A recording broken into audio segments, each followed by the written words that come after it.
MPSC वर जीवापाड प्रेम करणाऱ्या सर्व स्पर्धकांना माझा नमस्कार. मस्त टॉपिक आहे मित्रांनो. कोणता? जीडीपी डिफ्लॅटर. जीडीपी डिफ्लॅटर अवस्फीतिक असं त्याला म्हणतात आहे ना. आता मराठीतल्या लोच्यामध्ये नाही जाऊ आपण मस्तपैकी इंग्रजी आणि मराठी याचं कॉम्बिनेशन बनवू. आपल्याला जास्तीत जास्त जीडीपी डिफ्लॅटर हा शब्द डोक्यात फिट राहते, तर तो फिट करून घेऊ. ठीक आहे. आता याच्यामध्ये काय पाहायचं आहे, तर तुम्हाला असं दिसन की बाबा आतापर्यंत जीडीपी पाहिला. कोणता पाहिला? मागचा व्हिडिओ आठवा. मागच्या व्हिडिओला मी तुम्हाला सांगितलं होतं रिअल जीडीपी नॉमिनल जीडीपी काय रे बाबा, है ना. सांगितलं होतं ना. नामधारी जो आहे जीडीपी आणि वास्तविक रिअल. आठवला का? नाही आठवला? पाहून घ्या बाबा, कारण तो पाहन तर हे समजन तो कायले होता, त्याचे काय उपाय, काय गरज, काय फालतूच्या जांगडजुत्ता, मग हा कायले आणला. तो अत्यंत महत्वाचे. अरे बाबा हा नाही ना तो काय नाही, आणि हा पाहावं लागते. हा पाहिला का आपल्याला लक्षात येते की अरे बाबा आपली इकॉनॉमी जे दिसते ना तसं नाही आहे, भस्सम झाली आहे. लक्षात येते. मग पॉलिसी मेकरले लक्षात येतो. म्हणजे अबा काय झाला, बदलावा रे बाबा, इकॉनॉमिक ग्रोथ बरोबर करा रे बाबा. हा नुसता काय फुगवट आहे. तर फुगवट आहे का नाही आहे इकॉनॉमीचा, ते शोधण्याचं काम. आणि कशा प्रकारे इकॉनॉमिक ग्रोथ असली पाहिजे त्याचं काम कोण करतं? GDP deflator. तर पाहून घेऊ आपण हे काय आहे. तर नाही तर बाबा लोचा होऊ शकते नाही समजला तर. पण नेहमीप्रमाणे दोन प्रश्न तर डोक्यात ठेवलेच पाहिजे. डोक्यात नाही ठेवून तर कुठं ठेवू नाही का. चला बाबा पहिला प्रश्न, जीडीपी काय म्हणतं? जीडीपी काय आहे? जीडीपी अवस्फीतिक चे अचूक सूत्र. आला प्रॉब्लेम. असा विचारते की नाही एमपीएससी सूत्र. Which is the correct formula of the GDP deflator. पहिला, GDP deflator is equal to nominal म्हणजे नामित GDP divided by the real वास्तविक जीडीपी इंटू 100. मग दुसरं, GDP deflator is equal to real GDP. त्याला वर टाकलो, याला खाली आहे ना. असाच राहते ना, उलटा पालटा करून देतील आमचे MPSC. GDP deflator nominal GDP into real GDP divided by the 100 आणि GDP deflator is equal to 100. असाच उलटा पुलटा. मग आपल्याला डोक्याला लोचा केव्हा होते बरं आपला खाजे होते डोका. बरोबर अभ्यास झाला नाही तर, आणि नाही तर पटकन टेक मोकळं बस. अभ्यास कायले म्हणतात भाऊ? अभ्यास त्यालाच म्हणतात. प्रश्न पाहिला का उत्तर डोक्यात बापू हेच असन रे, शोध रे बाबा आपलं उत्तर, त्याला म्हणतात अभ्यास, आहे का नाही. तर चला दुसरा प्रश्न पाहून घेऊ.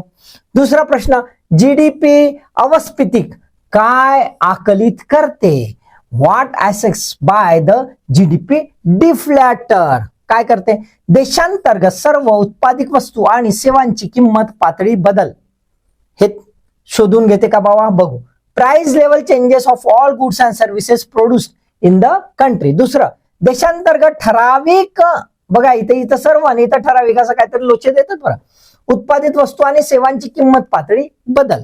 Price level changes of specific goods and services produced in the country. देशांतर्गत उत्पादचे निव्वळ मूल्य, net value of a gross domestic product, आणि देशांतर्गत उत्पादनाच्या मूल्यामधील चढ उतार आहे ना, up down of domestic product values. असा दोन प्रश्न दिलेला बाबा. पाहून घेऊ. आता समजावं लागेल. समजावं नाही लागलं तर मग काय बाबा लोचा होऊन जाते. तर थोडसा पाहायचा का? चला पाहून घेऊ. पूर्ण पाहायचा म्हण, थोडसा नाही. मी थोडसा म्हणलो गेलं आमचं थोडसा पाहन तुम्ही. हा आपण पहिल्यांदा पाहिलं होतं मागच्या व्हिडिओमध्ये नामित नॉमिनल जीडीपी है ना. दोन्ही काय आहेत है ना, नॉमिनल जीडीपी आणि इकडे वास्तविक जीडीपी रिअल जीडीपी. काय होतं ते पूर्ण डिटेलमध्ये तिथं मी समजवलं बाबा, तिथं पाहून घ्या. इथं काय आहे, नॉमिनल याच्यामध्ये आपल्याला पूर्ण जीडीपी जे आहे त्याच्यामध्ये क्वांटिटी म्हणजे किती गुड्स अँड सर्व्हिसेस आहेत उत्पाद झालेले, प्रोड्यूस झालेले ते, आणि त्यांची किंमत, त्यांचे प्राइजेस, हे दोन्ही शो करते नॉमिनल मध्ये. आणि नॉमिनल केव्हा असते? करंट इयरचा असते, चालू वर्षाचं. चालू म्हणजे आत्ताच. हा नाही तुम्ही चालू दुसरा नाही समजायचा. हा नाही तर काय खरं नाही. तसंही करंट इयर हे चालूच राहतील आमचे. जाऊ द्या. इथं केवळ संख्या, इथे काय आहे? केवळ total quantity of goods and services हे आपल्याला येते का. आता लक्षात घ्या, कारण की रिअल याच्यामध्ये प्राइजेस कशाच्या आधारावर घेतल्या राहतात, बेस इयरच्या आधारावर, आधारभूत वर्षाच्या. त्यामुळे त्या कशा असतात, कॉन्स्टंट, त्या स्थिर असतात. आणि त्याच्यामुळे याच्यामध्ये आपल्याला रिअल जीडीपी मध्ये आपल्याला प्राइजेस रिफ्लेक्ट होताना दिसत नाही. मग इथं प्राइस दिसत नाही, इथे दोन्ही दिसते. आपल्याला जर प्राइस काढायची असेल, इथे काय आहे, क्वांटिटी आणि प्राइस, आणि इथे केवळ क्वांटिटी. मग आपल्याला काय पाहिजे, प्राइस. दिसत नाही, म्हणजे जीडीपीचे 2 डायमेन्शन आपल्याला दिसते. तिसरा डायमेन्शन काढायचा असला तर आपल्याला काय करावं लागेल, ह्या दोघांमध्ये झुंबड जुगाड करावा लागेल, आणि जुगाड करून तिसरा डायमेन्शन, तिसरा अँगल शोधावा लागेल. आणि जो तिसरा अँगल शोधला ना, तो कशासाठी, केवळ प्राइसेसच्या कॉन्टेक्स्ट मध्ये. का तर खऱ्या अर्थाने या देशातील वस्तू आणि सेवा यांच्या मूल्यामध्ये जी वृद्धी झाली आहे, ते कशी झाली आहे, कायले झाली आहे, भालदंड करायला झाली आहे, नुसते फुगवटा झाला आहे, लोकांना माराले का एकदमच गेली आहे ना. लोक इकडेही बर्बाद, खाली उतरली का ना, वर गेली का तसे बी बर्बाद. किमती कशा बरोबर आहेत का, म्हणजेच काय तर इकॉनॉमिक डेव्हलपमेंट होत आहे का नुसती ग्रोथच फुगवटा, ते चेक करासाठी आपल्याला किमतीच्या आधारावर एक जीडीपीचा एक वेगळा इंडेक्स काढावा लागेल, इंडेक्स निर्देशांक काढावा लागेल. आणि तो निर्देशांक म्हणजे काय, जीडीपी डिफ्लॅटर. तो निर्देशांक म्हणजे काय, जीडीपी डिफ्लॅटर. याच्यामध्ये संख्या राहणार नाही, याच्यामध्ये केवळ किमती राहतील. याच्यामध्ये केवळ संख्या आहे, याच्यामध्ये संख्या आणि किंमत आहे. आपल्याला पाहिजे काय आहे, किंमत काढायची आहे, आणि किंमतचं स्वरूप कसं आहे ते चेक करायचं आहे. आता याच्यामुळे याला आपण काय म्हणतो, इम्प्लिसिट प्राइस लेवल. कुठला ऍक्सेस करते, ते कुठला अनालाइज करते, इम्प्लिसिट गर्भित किंमत जी आहे पातळी, ती हे चेक करते की प्रत्यक्षात ज्या किमती आहेत त्या कशा आहेत ते पाहते. आणि त्याच्या आधारावरच मग पॉलिसी मेकर डिसाईड करू शकतात की आपण चलनवाढ करायची नाही करायची है ना, कशा प्रकारचे स्कीम्स राबवायचे हे याच्या आधारावर माहित होऊ शकतं. आता आपण जीडीपी डिफ्लॅटर ऍज अ मेजरमेंट याचं डेफिनेशन ब्रीफली समजून घेऊ. अर्थव्यवस्थेतील विशिष्ट कालावधीतील उत्पादित सर्व अंतिम वस्तू आणि सेवा यांच्या एकूण मूल्यांची आधारभूत वर्षाच्या गुणोत्तरात किंमत पातळी है ना. म्हणजे एका विशिष्ट वर्षाच्या म्हणजे जीडीपी ऍट करंट लेवल झाला, करंट इयरचं, बरोबर आहे. तर करंट इयरच्या कॉन्टेक्स्ट मध्ये एकूण मूल्यांची आधारभूत वर्षाच्या गुणोत्तरात म्हणजे जीडीपी ऍट कुठला आहे, base year, at base year. काय शोधायचं आहे, प्राइस लेवल. काय शोधायचं आहे, price level. In ratio of base year the price level of aggregate value of all final goods and services produced in the economy in a specific period. हा एवढा भालधंदा म्हणजे काय, जीडीपी हो, आणि स्पेसिफिक पिरियड लिहिला म्हणून करंट इयर हो. आलं की नाही लक्षात. आणि कशाच्या कॉन्टेक्स्ट मध्ये, बेस इयरच्या. म्हणून फॉर्म्युला कशा प्रकारे बनान, जीडीपी जो राहील हा करंट इयर आणि जीडीपी हा बेस इयर यांचा गुणोत्तर राहील, बरोबर आहे, राईट. आता याच्यामध्ये प्राइजेसशी घेणं देणं आहे, कशाशी आहे, किमतीशी घेणं देणं आहे. म्हणून जीडीपी प्राइस डिफ्लॅटर असं सुद्धा शब्द वापरला जाते, किंवा इम्प्लिसिट प्राइस डिफ्लॅटर असा पण शब्द. कधी जीडीपी डिफ्लॅटरच्या जागी हा आला तर गोंधळून जायचं नाही, ठीक आहे. आता आपण फॉर्म्युला बघूया कसा आहे.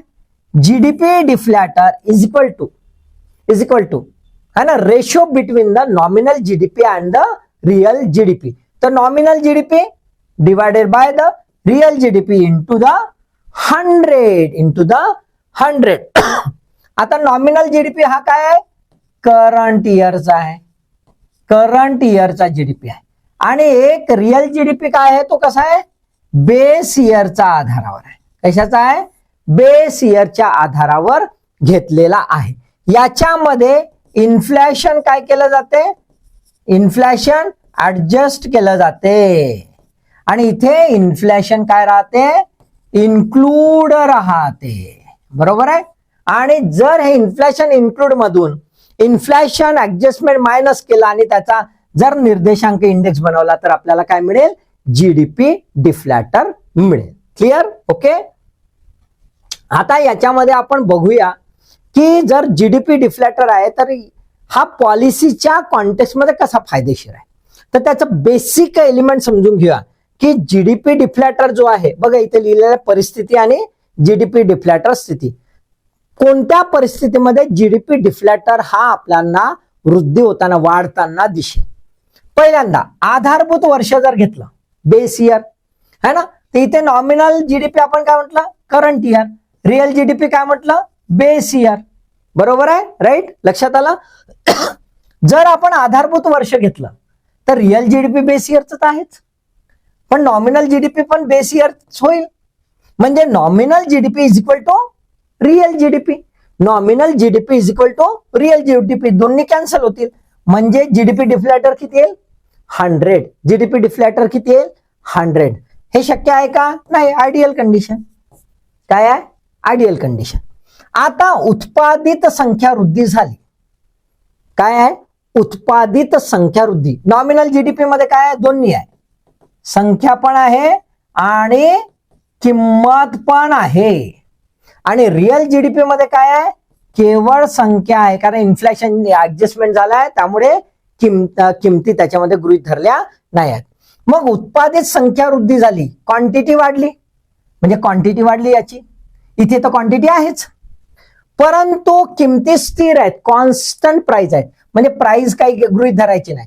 तर वरही संख्या खाली संख्या, म्हणजे संख्यांची जर वृद्धी झाली, संख्यांची जर वृद्धी झाली, if the production is increased or if the goods and services are increased at the current level as well as at the real GDP level, है ना, तर नॉमिनल जीडीपी पण वाढताना दिसेल, it will increase and therefore real GDP is also increasing parallelly. बरोबर, समसमान, समसमान, कारण इथे किंमत स्थिर आहे. किंमत काय आहे, स्थिर आहे. किंमत स्थिर आहे तर तिला आपण काढून टाकू, बिलकुल याच्यासारखं दिसेल. पण या दोघांमध्ये फरक काय, इथे रिअल जीडीपी हा बेस इयरला घेतलाय आणि नॉमिनल जीडीपी सुद्धा बेस इयरचा झालाय, त्यामुळे दोन्ही कॅन्सल. इथे दोघांची वृद्धी होत आहे, क्वांटिटी वाढत आहे. काय वाढत आहे, क्वांटिटी वाढत आहे. क्वांटिटी वाढत आहे म्हणजे एकूण उत्पादन वाढत आहे आणि एकूण उत्पादनामुळे इकॉनॉमिक ग्रोथ होत आहे. आलं की नाही लक्षात. तर मग जीडीपी डिफ्लॅटर कसा राहील, कॉन्स्टंट राहील. पण कॉन्स्टंट रायझिंग राहील, कॉन्स्टंट रायझिंग राहील. त्याच्यामुळे इट्स अ बेस्ट गुड. याच्यामुळे आपल्याला लक्षात येईल की जे काही आर्थिक वृद्धी होत आहे, जे काही किमती म्हणजे एकूण मूल्य जे निर्माण होत आहे, ते एकूण मूल्य निर्माण होतं कशामुळे होत आहे, because of the rising production. उत्पादन वाढत चाललंय, क्वालिटी वाढत चालली आहे, म्हणून बेस्ट आपण म्हणू. ओके. त्यानंतर तिसरे, किमतीमध्ये वृद्धी होत आहे. कशामध्ये होत आहे, किमतीमध्ये वृद्धी होत आहे. संख्या मात्र स्थिर आहे. क्वांटिटी इथे कशी आहे, खतम, ही खतम.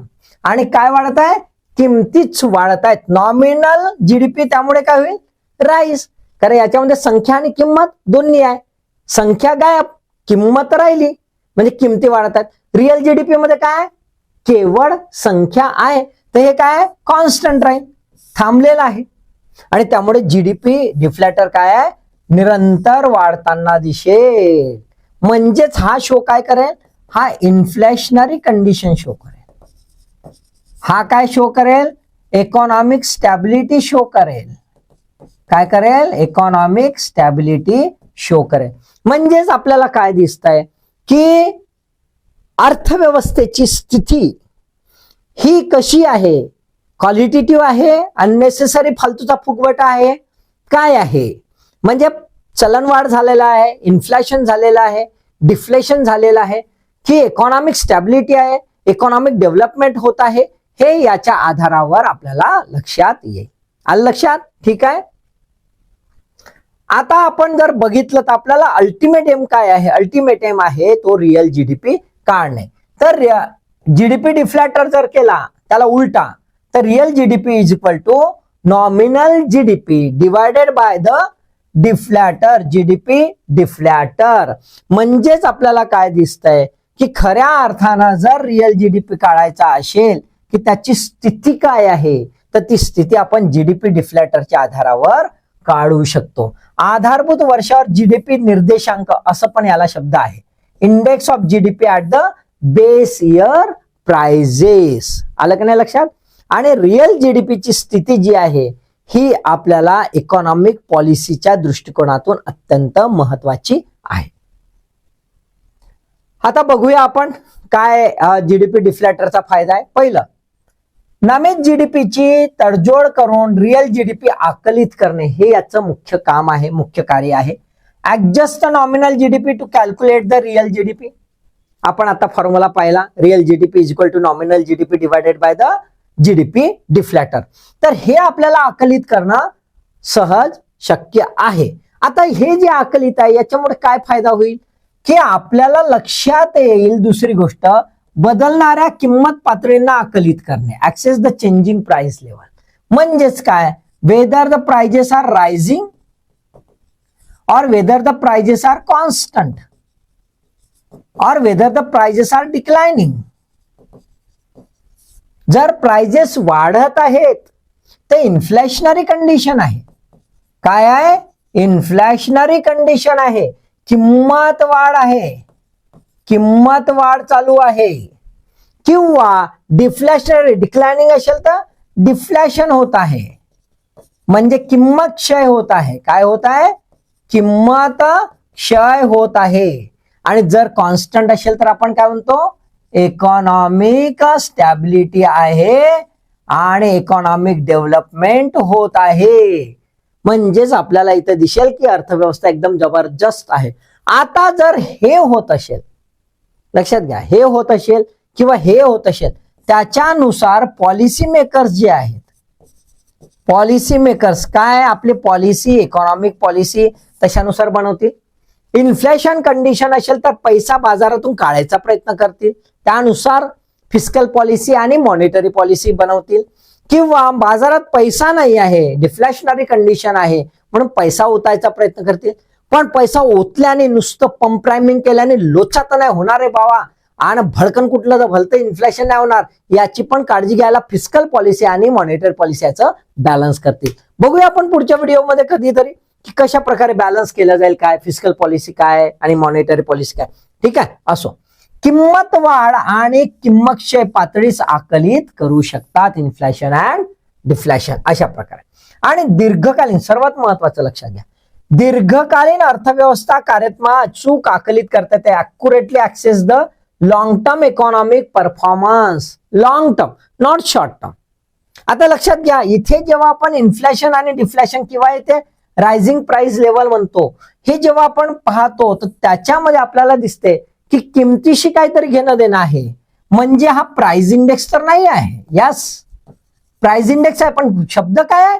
दीर्घकालीन, लॉंग टर्म. पहिल्यांदा वर्षाचा आकलित करतो, वर्षाचा आकलित करतो.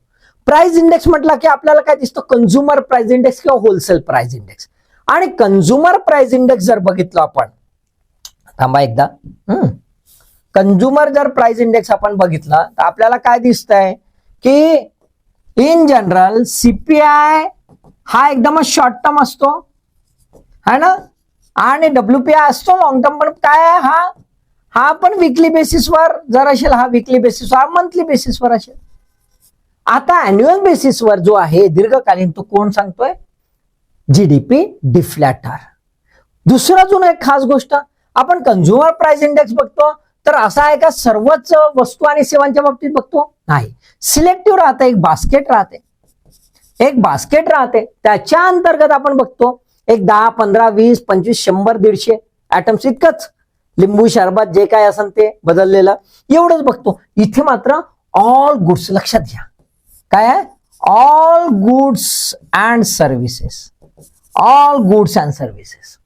दुसरं असं की आपण सपोज टू बी फ्रीज आहे, होलसेल प्राइस इंडेक्स मध्ये टाकलं फ्रीज आहे आणि फ्रीज या आयटम वर बघायचं आहे. इम्पोर्टेड असेल कार आहे, इम्पोर्टेड कार असेल तर पण जीडीपी डिफ्लॅटर हा इम्पोर्टेड आयटम गृहीत धरत नाही. मर्यादा बघा, गृहीत धरत नाही. आलं का नाही लक्षात? गृहीत धरत नाही. तो काय कशाशी घेणं देणं आहे त्याला? जीडीपीशी, देशांतर्गत होणाऱ्या सर्व वस्तू आणि सेवा याच्या उत्पादनावर. आणि सीपीआय काय? Only for the price level. Selective, त्याच्यामध्ये इम्पोर्टेड असेल काय असेल काय घेणं देणं नाही.